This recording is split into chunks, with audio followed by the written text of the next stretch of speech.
संतोष कंवर जिंदाबाद जिंदाबाद जिंदाबाद संतोष कंवर जिंदाबाद जिंदाबाद जिंदाबाद कांच का गिलास छाप जिंदाबाद जिंदाबाद जिंदाबाद कांच का गिलास छाप जिंदाबाद जिंदाबाद जिंदाबाद ग्राम पंचायत फुलझर की जनता जिंदाबाद जिंदाबाद जिंदाबाद मजदूर किसान जिंदाबाद जिंदाबाद जिंदाबाद छात्र नौजवान जिंदाबाद जिंदाबाद जिंदाबाद तुम साथ दो बहना चलने में हम राह नहीं बनाएंगे। तुम साथ दो बहना चलने में हम राह नहीं बनाएंगे। अधिकारों का जो हनन हुआ है वापस तुम्हें दिलाएंगे, वापस तुम्हें दिलाएंगे। जी हाँ मतदाता साथियों, ग्राम पंचायत फुलझर से सरपंच पद हेतु शिक्षित, सहज, सरल, मिलनसार, लोकप्रिय प्रत्याशी हैं संतोष कंवर। जी हाँ, संतोष कंवर, जिनका चुनाव चिन्ह है कांच का गिलास। जी हाँ, कांच का गिलास, जो कि बैलेट पेपर के क्रम संख्या 2 पर स्थित है। तो याद रखें मतदाता साथियों, इस बार सिर्फ और सिर्फ नंबर 2 पर स्थित कांच के गिलास छाप पर मुहर लगाकर संतोष कंवर को प्रचंड मतों से विजयी बनावे और अपने ग्राम पंचायत फुलझर का सरपंच बनाए। याद रखें मतदाता साथियों, संतोष कंवर का चुनाव चिन्ह है कांच का गिलास, कांच का गिलास, कांच का गिलास। हम सब कांच का गिलास पर मिलकर मोहर लगाएंगे।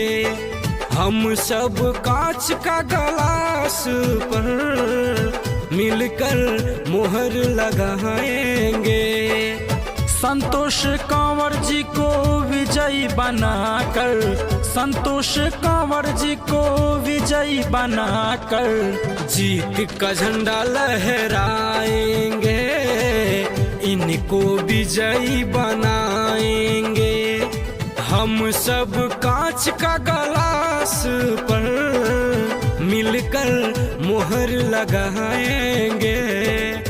ना भूलना है ना भुलाना है, ना भूलना है ना भुलाना है। और इस बार मतदान केंद्र जाना है तो सिर्फ और सिर्फ संतोष कंवर जी के चुनाव चिन्ह कांच का गिलास पर मुहर लगा करके इन्हें भारी मतों से विजयी बनाना है। याद रखें मतदाता साथियों, 20 फरवरी 2025 दिन गुरुवार को जब मतदान केंद्र जाएं तो याद से सिर्फ और सिर्फ कांच के गिलास पर ही मुहर लगाएं। अपने साथ जाने वाले सभी भाइयों बहनों को भी बताएं कि इस बार सिर्फ और सिर्फ कांच के गिलास पर मुहर लगा करके अपने संतोष कंवर जी को भारी से भारी मतों से विजयी बनाकर अपने ग्राम पंचायत फुलझर का सरपंच चुनना है। याद रखें, संतोष कंवर जी का चुनाव चिन्ह है कांच का गिलास, कांच का गिलास, कांच का गिलास।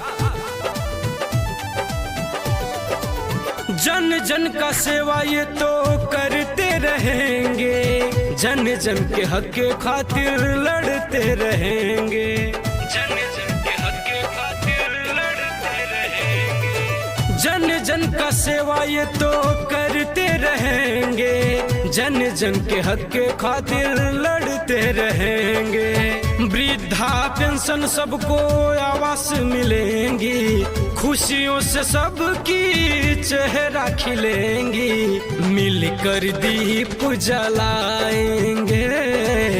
इनको विजयी बनाएंगे। हम सब कांच का गिलास पर मिलकर मोहर लगाएंगे।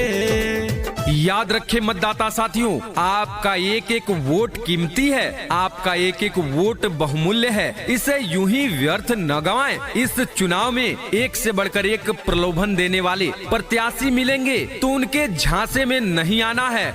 और इस बार अपने ग्राम पंचायत फुलझर के सर्वांगीण विकास के लिए सिर्फ और सिर्फ एक ही नाम, एक ही पहचान, कांच का गिलास चुनाव निशान। जी हाँ, कांच का गिलास चुनाव निशान, जो कि क्योंकि संतोष कंवर जी का चुनाव चिन्ह है। इस बार संतोष कंवर जी के चुनाव चिन्ह पर मुहर लगा करके इन्हें भारी से भारी मतों से विजयी बनाना है, ताकि अपने ग्राम पंचायत फुलझर में विकास की धारा बह सके, अपने ग्राम पंचायत फुलझर के हर एक लाभुक को उनका लाभ मिल सके, सरकारी योजनाओं को धरातल पर लागू किया जा सके। तो जी हाँ मतदाता साथियों, इस बार चट्टानी एकता का परिचय देते हुए संतोष कंवर जी को भारी से भारी मतों से विजयी बनावे। याद रखें, कांच का गिलास, कांच का गिलास, कांच का गिलास।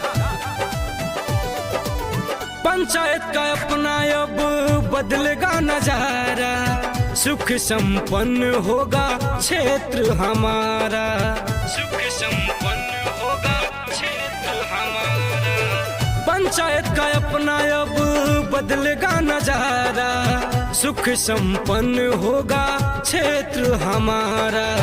बनेगा सड़क अब बनेगा जिनाली, हर घर में अब होगी खुशहाली।